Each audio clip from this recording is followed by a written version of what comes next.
दादा काल सुनावणी झाली, त्या सुनावणीमध्ये जे काही घडलं त्या संदर्भामध्ये तुम्ही ट्विटही केलेलं आहे, पण अजित पवार गटातले काही कार्यकर्ते असतील, नेते असतील, ते तुम्हाला त्यावरनं ट्रोल करतायत, काय म्हणणं आहे? त्यांचं कामच ते ना ट्रोल करणं. ट्रोल केल्याशिवाय दुसरं काय त्यांच्याकडे नाही आहे. तुम्ही जर बघितलं, ज्या व्यक्तीली घर बांधलं, मुलं मोठी केली, मोठी मुलं झाल्यानंतर वेगळ्या खोल्या असाव्यात त्या खोल्या बांधून दिल्या, त्यानंतर त्यांचं लग्न झालं, लग्न झाल्यानंतर अजून मोठ्या खोल्या करून दिल्या, आणि हे सगळं झाल्यानंतर ज्यांच्यासाठी केलं तेच आज म्हणतायत वडिलांना की आता तुम्ही बाहेर जावा. अशी आज परिस्थिती आहे. आदरणीय पवारसाहेब काल स्वतः इलेक्शन कमिशनमध्ये गेले होते. कशासाठी गेले होते? तो जो पक्ष त्यांनी उभा केला, जो स्क्रॅचपासून त्यांनी बांधला, आणि त्या पक्षाच्या माध्यमातून जे लोक आता पलीकडे भाजपबरोबर गेलेली आहेत, त्यांनी 16-16, 18-18 वर्ष मंत्रिपदं भोगली. तेच लोक आता म्हणतात हा पक्ष त्यांचा नसून, म्हणजे पवारसाहेबांचा नसून हा त्यांचा आहे. आणि त्याच्याबरोबरच बोलत असताना सगळेच निर्णय आदरणीय पवारसाहेब घेत होते असं ते सांगतात. पण आता मंत्रिपद कुणी घ्यायचं, कुठलं घ्यायचं, याच्यामध्ये पवारसाहेब कधी लक्ष घालत नव्हते. चर्चा होत होती कोणाला कुठलं घ्यायचं, कसं घ्यायचं, आणि हेच नेते जे आता पलीकडे गेले ते त्या बाबतीतला निर्णय घेत होते. मग आज कुठंतरी स्वहितासाठी आणि स्वार्थी राजकारणासाठी तुम्ही एवढ्या खालच्या पातळीवर जाणार असेल, आणि पवारसाहेबांना लढत असताना इलेक्शन कमिशनमध्ये सुद्धा स्वतःला जावं लागत असेल, तरी एकच गोष्ट इथं सांगतो की पवारसाहेबांचा पदाधिकारी आणि कार्यकर्ते आणि नागरिकांवर विश्वास आहे. येत्या काळामध्ये 100% विजय हा एका विचाराचा आणि पवारसाहेबांचा होताना आपल्या सर्वांना बघायला मिळेल. काल युक्तिवादादरम्यान पवारसाहेबांना हुकुमशहा म्हणून जे आहे ते संबोधले येतं वकिलांकडून. जितेंद्र आव्हाडांनी त्या संदर्भात ट्विट देखील केलेले. काय वाटतं एवढं वर्ष काम करत नंतर हुकुमशहा म्हणून असं? आम्हाला तर फार वाईट त्याच्यामध्ये वाटतं. तुम्ही जर पूर्वीचे याच लोकांची भाषणं बघितले तर भाजपच्याबद्दल हे नेहमी एवढंच सांगत होते की भाजपमध्ये हुकुमशाही आहे, भाजपमध्ये दडपशाही आहे, भाजप सामान्य लोकांसाठी कधीही काम करत नाही. आणि आज स्वार्थी राजकारणामुळे फक्त तुम्ही सत्तेत जाण्यासाठी पलीकडे गेला, आणि पवारसाहेबांनाच तुम्ही म्हणत आहात की हे हुकुमशाही करणारे नेते आहेत. खरं तर आश्चर्याची गोष्ट आहे, वकील जेव्हा एखादी गोष्ट बोलतो ते ब्रीफिंग झाल्यानंतरच बोलत असतात. ब्रीफिंग हे नेत्यांकडनंच त्या वकिलांनी घेतलं असावं, आणि जे वक्तव्य वकिलांनी केलं हे प्रत्यक्ष अप्रत्यक्ष ज्या नेत्यांनी 18-18 वर्ष मंत्रिपदं आदरणीय पवारसाहेबांमुळे भोगली त्या लोकांनीच हे वक्तव्य केलं असं आपल्याला म्हणावं लागेल. नवाब मलिक अजित पवारांना पाठिंबा देणार अशी बातमी येते, कारण त्यांचा 43 पाठिंबा देणारे आमदार ते असतील का? मी एक तर तुम्हाला सांगतो की आता आदरणीय पवारसाहेब कुठेही हे बघत नाहीत की आमदार किती त्यांच्याबरोबर राहिलेले आहेत, कारण त्यांना ही गोष्ट माहिती आहे की येत्या एका वर्षभरात नाही तर 1.5 वर्षभरात विधानसभेचे इलेक्शन लागणार आहेत. पूर्वीचे इतिहास जर आपण बघितला तर ज्या लोकांनी आदरणीय पवारसाहेबांना दगा दिला त्यातले 95% आमदार हे पडले होते, आणि परत कधीच राजकारणामध्ये पुढे येताना आपण सर्वांनी बघितलेले नाहीत. आणि मग अशा परिस्थितीमध्ये पवारसाहेबांच्या मनामध्ये एक गोष्ट ठरलेली आहे की लोकांना आणि कार्यकर्त्यांना विश्वासात घ्यायचं, आणि ज्या लोकांनी विचाराला दगा दिला, लोकांच्या मताला दगा दिला, अशा लोकांना येत्या काळामध्ये धडा 100% शिकवायचा. त्यामुळे आज कोण कुठे याच्यापेक्षा येणारी लढाई कशी लढायची हे जास्त महत्त्वाचं झालेलं आहे. नवाब मलिक जातील का दादा? बातम्यांवर, चर्चेवर वक्तव्य करणं हे कितपत योग्य आहे हे मला सांगता येणार नाही. पण एकच गोष्ट तुम्हाला येत्या काळामध्ये काय होईल असं मला वाटतं, आणि ते तज्ज्ञांकडनं चर्चा केल्यानंतरच झालं की आता कुठंतरी भाजपवर त्यांचे जे निष्ठावंत कार्यकर्ते आणि आमदार आहेत त्यांचं प्रेशर वाढलेलं आहे. अनेक त्यांच्या आमदारांना मंत्रिपदाची स्वप्न हे पूर्वीपासून पडलेली आहेत, पण ते पूर्ण होताना दिसत नाहीत, म्हणून कुठंतरी अस्वस्थता भाजपमध्ये वाढलेली आहे. आणि अशा परिस्थितीमध्ये त्यांना एकच चान्स आहे भाजपला त्यांच्या अस्वस्थ आमदारांना मंत्रिपद देण्याचा, ते म्हणजे या 16 आमदारांचं अपात्रपद शिंदे गटाचं झालं की काही मंत्रिपदं मोकळी होतील आणि ती झाल्यानंतर भाजपच्या काही नेत्यांना ती मंत्रिपदं द्यायची. आता प्रश्न एवढाच आहे की अध्यक्ष करतात का कोर्ट करतात. अध्यक्षांनी निर्णय घेतला तर खापर भाजपवर फुटेल आणि कोर्टाने निर्णय घेतला तर मग कुठंतरी न्याय प्रविष्ट गोष्ट होती, न्यायालयाने तिथं निर्णय घेतला, एवढाच तो फरक आहे. पण न्यायालयामध्ये हा विषय जो गेलेला आहे आणि तिथं जर निर्णय घेतला गेला तर 6 वर्ष त्या 16 लाखांना इलेक्शन लढता येणार नाही, ही सुद्धा अडचण आहे. मनसेकडून लोकसभेची जी आहे ती तयारी सुरू केली, 9 जणांची संभाव्य यादी देखील समोर आले, मोठ्या प्रमाणात मिटिंग सुरू झाली. कुठलेही लहान मोठे पक्ष असतील आणि त्यांना जर वाटत असेल संविधान महत्त्वाचं आहे, सामान्य लोकांचं हित महत्त्वाचं आहे, त्यांचे विचार महत्त्वाचे आहेत, तर उमेदवार लढवत असताना कुठेही अप्रत्यक्षपणे भाजपला मदत होईल. कारण का आपण नेहमी हेच म्हणतो भाजप संविधानाच्या विरोधात असणारा पक्ष आहे, तशी मदत भाजपला होईल अशा पद्धतीने तुमचे उमेदवार उभे करू नये. ते मनसेच्या बाबतीतसुद्धा असू शकतं, नाही तर इतरही पक्षांच्या बाबतीत. त्यामुळे निर्णय घेताना त्यांचे उमेदवार निवडून कसे येतील या दृष्टिकोनातून निर्णय घेण्याचं जास्त महत्त्वाचं आहे, ना की मतं कशी कापली जातील, मतं घेऊन भाजपला अप्रत्यक्षपणे कशी मदत केली जाईल याचा विचार या छोट्या मोठ्या पक्षाने करू नये असं नागरिक म्हणून माझ्यासारख्याला वाटतं.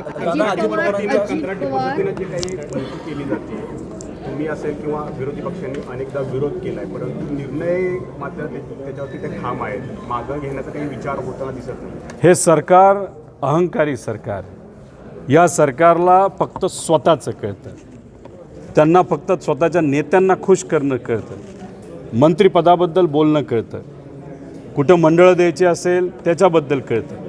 एखादा व्यक्ती नाराज असेल तर 150-200 कोटी 1000 कोटी देऊन त्याला गप्प करणं हे एवढं कळतं. सामान्य लोकांचे प्रश्न कळत नाहीत. हे अक्षरशः सामान्य लोकांना गृहीत धरून चाललेले आहेत. कॉन्ट्रॅक्टर भरतीचा जो काही निर्णय आहे तो खरं मूर्खपणा आहे या सरकारचा. तुम्ही जर मध्ये बघितलं तहसीलदार भरतीसुद्धा यांना कॉन्ट्रॅक्ट पद्धतीने करायची होती. हॉस्पिटलमध्ये आज नांदेडला झालं, छत्रपती संभाजीनगर औरंगाबादला झालं, तिथं जी भरती खरं तर 6 महिन्यापूर्वी व्हायला पाहिजे होती ती आज केली जात नाही. कदाचित त्यांना कॉन्ट्रॅक्टरच्या माध्यमातूनच तिथं असणाऱ्या डॉक्टर नाहीतर इतर लोकांची भरती करावी असावी. या सगळ्या गोष्टीचा निषेध आम्ही सर्वजण करतो आणि त्यामुळेच एक युवक म्हणून, एक नागरिक म्हणून 25 तारखेला ऑक्टोबरला युवांच्या वतीने युवांसाठी आम्ही युवा संघर्ष यात्रा काढत आहोत 850 किलोमीटरची. त्यालासुद्धा लोक प्रतिसाद देतील, युवा प्रतिसाद देतील, कारण युवांना या सगळ्या गोष्टी कुठेही योग्य वाटत नाही. पण हे सरकार कुठेही या युवांचं ऐकेल असं वाटत नाही, कारण का ह्यांना कुठेतरी अहंकार आलेला आहे. अजित पवारांच्या बॅनरवर आज यशवंतराव जे नाराजी आहे ते अद्यापही सुरू आहे. चर्चांना देखील उदाहरण आलेले. आज मुख्यमंत्री आणि उपमुख्यमंत्री अजित पवार यांच्यात काहीतरी नाराजीच्या चर्चा सुरूच आहेत. बघा ना, आपल्याला फक्त याच चर्चेबद्दल बातम्या होताना नाहीतर राजकीय स्टेटमेंट होताना आपण बघायला मिळतात. पण सामान्य लोकांमध्ये जी नाराजगी आहे ही कुठेही पुढे येत नाही. खरं तर मला असं व्यक्तिगत वाटतं, सरकार तर कमी पडतच आहे, पण कुठंतरी आम्ही सर्वजणसुद्धा सामान्य लोकांचे प्रश्न मांडण्यासाठी कमी पडतो का काय असा सुद्धा प्रश्न पडत आहे. आज राजकारण न करता लोकात जाऊन लोकांच्या हितासाठी लढण्याची जरूरत आहे. जे काय नांदेडला झालं, शेतकऱ्यांची आजची परिस्थिती, युवकांची परिस्थिती आज फार हलाखीची, फार अडचणीची आहे आणि त्यासाठी कुठंतरी सगळे एकत्रित येऊन एक मोठा लढायची जरूरत आहे. पार्टी निर्णय घेईल तेव्हा घेईल, पण शेवटी आपल्या हातात ज्या काही गोष्टी असतात, जसं की पदयात्रा असेल, आंदोलन असेल, उपोषण असेल, त्या सगळ्या गोष्टी आपल्याला हातात घ्याव्याच लागतील असं आम्हाला वाटतं. आज अजित पवारांच्या बॅनरवर यशवंतराव चव्हाणांचा फोटो जो आहे तो दिसला, कारण अगोदर पवार साहेबांचे फोटो दिसायचे, मात्र आज नाशिकमधल्या सभेच्या वेळेस यशवंतराव चव्हाणांचा फोटो जो आहे तो त्यांच्या बॅनरवर लावण्यात आला होता. आता बॅनरवर यशवंतराव चव्हाण साहेबांचे फोटो जर येत असतील, तेच यशवंतराव चव्हाण साहेब जे आदरणीय पवार साहेबांचे गुरु आहेत, त्यांच्याच विचाराने आदरणीय पवार साहेबांनी राष्ट्रवादीला उभी केली. जे काय राजकारण आज केलं ते त्याच विचाराने केलं जो विचार चव्हाण साहेबांनी अख्ख्या राज्यासाठी आणि लोकांच्या हितासाठी वापरला. आणि अशा परिस्थितीमध्ये आज पवारसाहेबांचा फोटो वापरता येत नाही म्हणून चव्हाण साहेबांचा ते फोटो लावत असतील, तो त्यांचा विषय आहे. पण येत्या काळामध्ये चुकीचे निर्णय जेव्हा त्यांच्याकडनं होतील तर आत्मक्लेश करण्यासाठी कराडला जायची जरूरत नाही. पोस्टरवरच चव्हाण साहेबांचे फोटो असल्यामुळे तिथल्या तिथं तो विषय संपेल असं आम्हाला कुठंतरी वाटतं. फडणवीस म्हणतात की अजित पवारांना आम्ही 5 वर्ष मुख्यमंत्री करू. खालचा तर ते असं कधीही म्हणणार नाही की आत्ता करू. ते नेहमी म्हणतील पुन्हा कधीतरी करू. त्यांना पुन्हा हा शब्द आवडतो. तेव्हा सामान्य लोक जेव्हा मरण पावतात हॉस्पिटलमध्ये, पुन्हा म्हणजे आम्ही नंतर कधीतरी त्याच्यावर निर्णय घेऊ. शेतकरी आज जेव्हा अडचणीत असतो पुन्हा नंतर कधीतरी योग्य असा निर्णय घेऊ. आज जर तुम्ही बघितलं इन्शुरन्सच्या बाबतीत विमा कंपनीला जो हप्ता द्यायला पाहिजे सरकारने तो दिलेला नाही आणि त्यामुळे 25% आगाऊ रक्कम म्हणजे ॲडव्हान्स जी शेतकऱ्याला आज मिळायला पाहिजे होती ती आज मिळत नाही. मग हे सरकारमध्ये हे सगळे नेते झोपलेत का? त्यांना कळत नाही का आज काय सरकारमध्ये चालू आहे?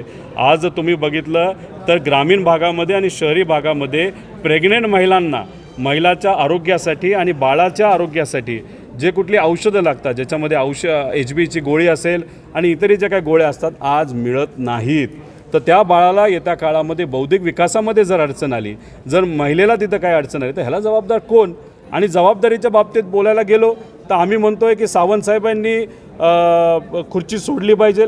त्यांनी कुठेतरी मंत्रिपदापासून राजीनामा दिला पाहिजे. आणि त्यांचं कुठेतरी एक स्टेटमेंट आलं का ट्विट आली की ह्याला महाराष्ट्राचे प्रमुख नाही तर सरकार म्हणून ती जबाबदारी घ्यायला पाहिजे. म्हणजे सावंत साहेब असं म्हणतायत की मुख्यमंत्र्यांनीच कुठेतरी राजीनामा दिला पाहिजे. म्हणजे बघा ना, सावंत साहेब हे त्यांच्याच म्हणजे शिंदे गटाचेच मंत्री आहेत. ते स्वतःचं कुठंतरी वातावरण नेगेटिव्ह होत असताना स्वतःवरचं खापर हे कुठंतरी आता सरकारवर आणि सरकार म्हणजे राज्याचे प्रमुख म्हणजे मुख्यमंत्र्यांवर फोडण्याचा प्रयत्न तिथं करत आहेत. म्हणजे सगळंच अलबेल आहे असं नाही. गटागटामध्ये सुद्धा अडचण आहे आणि गटात सुद्धा अडचण आहे हे कुठेतरी आपल्याला बघायला मिळतं. तुम्ही म्हटले आता आरोग्यमंत्री मात्र तेच आरोग्यमंत्री म्हणतात की मला ह्या प्रश्नच विचारू नका की जी आत्ता जी परिस्थिती सुरू आहे त्याच्यावर मला प्रश्न विचारू नका असं त्यांनी थेट सांगितलं. कारण ते एकीकडे असंही म्हणतात की ते खातंच माझ्याकडे नाहीये, हे हसन मुश्रीफांकडे येतं. हे बघा, आता औषधं असतील त्यांनी एक सांगावं हाफकिनबरोबर कॉन्ट्रॅक्ट झाला आहे का नाही झाला. मग आज हाफकिनबरोबर कॉन्ट्रॅक्ट जर झाला नसेल तर आज औषधं आपण कुठून घेतो आहे? आज महाराष्ट्रामध्ये जी काय औषधं आज PSC आणि इथं मिळायला पाहिजे ती का मिळत नाही? ह्याच्यावर कोण जबाबदार? आणि जर तुम्ही असं म्हणत असाल मंत्री असताना की मला हा प्रश्न विचारू नये, मग त्यांना हा प्रश्न विचारायचा का की खास कोणाची कुठं आहे अशा विषयाकडे आपलं जायचं का? त्यांचं एक स्टेटमेंट होतं अख्खा महाराष्ट्र भिकारी होईल पण सावंत कधी भिकारी होणार नाही. हे तेच करत आहेत. महाराष्ट्राला भिकारी करायला निघालेत आणि स्वतःमध्ये टिमकी वाजवत बसलेत. त्यामुळे असे जे काही नेते आहेत त्यांना फक्त स्वतःचं पडलेलं आहे, कुठेही जबाबदारी ते घेत नाहीत. अशा नेत्यांना सरकारमध्ये ठेवण्याचा खरं कुठेही अधिकार नाही. पण हे सरकार काय, भाजप जेव्हा केव्हा सत्तेत येतं, जेव्हा केव्हा तिथं त्यांचे एखादा मंत्री चुकीचं काम करतात तेव्हा कुठेही त्या मंत्र्याला घरी बसवत नाहीत. कारण का त्यांना असं वाटतं की त्यांना जर घरी बसवलं तर कुठंतरी कमीपणा दिसेल. माणसं तिथं मेलीत, कमीपणा दिसला तरी चालेल पण अशा लोकांना घरीच बसवलं पाहिजे असं आम्हाला वाटतं. पण अहंकारी सरकार अशा पद्धतीचा निर्णय घेईल असं वाटत नाही. तसंच कॉन्ट्रॅक्ट भरतीच्या बाबतीत सुद्धा ते घ्यायला पाहिजे. घेतील का नाही हा बघायला पाहिजे आपल्याला विषय. हजार रुपये जे मुलांचे घेतले ते परत रिफंड दिला पाहिजे. पण तेही घेतील का नाही हे सांगता येणार नाही. त्यांना काय महत्त्वाचं आहे तर 40 आमदार आणि इतरही आमदार ज्यांच्यामुळे ते सत्तेत आहेत तेवढेच त्यांना दिसतात असं आम्हा सगळ्यांना वाटतं. पवारसाहेब असं वाटतं आहे असं भुजबळ म्हणाले पक्ष वाढवले. आता आज ते काही बोलतील ना, खारीचा वाटा आहे सगळं आहे. म्हणजे पवारसाहेबांनी पार्टी वाढवली, पवारसाहेबांनी या सगळ्या नेत्यांना संधी दिली हे सुद्धा आपण सर्वांनी बघितलेलं आहे. आता खारीचा वाटा त्यांचा आहे असं तेच म्हणतात ना. म्हणजे खारीचा वाटा त्यांचा असेल तर डोंगरा एवढा वाटा यांना मंत्रिपद देण्याचा साहेबांचा तरी असेल. मग खारीच्या वाट्याच्या समोर डोंगर नेहमीच मोठा असतो. त्यामुळे ते विचार मोठे असतात. साहेबांचे कष्ट महत्त्वाचे आहेत. त्यांनी जे काही इलेक्शनच्या काळामध्ये BJPच्या पुढं जायच्या आधी जे काही भाषणं BJPच्या विरोधात केली, पवारसाहेबांच्या बाजूला केली, हे सगळे विसरलेत का? त्यामुळे उगाच खारीचा वाटा आणि छोटे छोटे विषय घेऊन वातावरण बदलण्याचा प्रयत्न त्यांनी कितीही केला तरी लोकांना बऱ्याच काही गोष्टी कळालेल्या आहेत. प्रोत्साहनपर कर्ज जे आहे ते प्रोत्साहनपरची रक्कम जी आहे ती अद्यापही काही शेतकऱ्यांना मिळालेली नाही. त्यासाठी काय अहो कांद्याचं अनुदान देत असताना हफ्त्यामध्ये दिलं आहे. 10,000 रुपयाच्या पुढे जर तुमचं नुकसान झालं असेल तर आता 10,000 रुपये मिळतील आणि बाकीचे नंतर मिळतील. अरे कसलं सरकार आहे?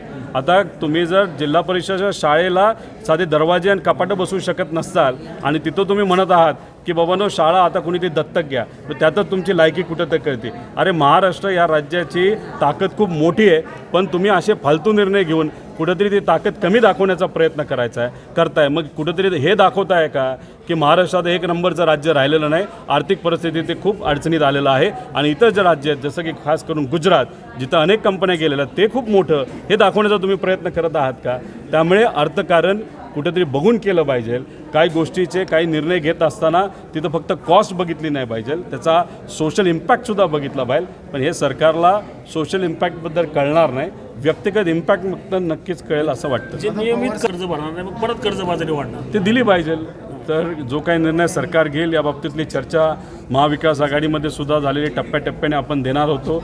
दादा तेव्हा फायनान्स मिनिस्टर होते, आतासुद्धा फायनान्स मिनिस्टर आहेत. त्यामुळे त्यावेळेस जी चर्चा झाली होती, त्यांचं जे भाषण होतं त्याच्यामध्ये हा मुद्दा आला होता. आतासुद्धा आदरणीय दादांनी त्या बाबतीतला निर्णय घ्यावा आणि तिथं असणाऱ्या शेतकऱ्यांना मदत द्यावी. तसंच इन्शुरन्सचा पैसा वेळेवर कसा मिळेल, ॲडव्हान्स आत्ता कसा मिळेल या बाबतीतसुद्धा विचार करण्याची जरूरत कुठंतरी या सरकारला आहे असं आम्हाला वाटतं. आणि कांद्याचं अनुदानसुद्धा लवकरात लवकर शेतकऱ्याला मिळालं पाहिजे. इलेक्शन कमिशन ह्याला कोर्ट कचेरी आपण म्हणणार नाही. इलेक्शन कमिशन ही एक प्रक्रिया आहे आणि आमचा विश्वास काही प्रमाणात इलेक्शन कमिशनवर आहे, कारण का आम्ही पूर्वीची त्यांची काम करण्याची पद्धत बघितलेली आहे. तीच जर आज पद्धत असेल तर इलेक्शन कमिशन आदरणीय पवारसाहेबांच्या बाजूनेच निर्णय घेईल.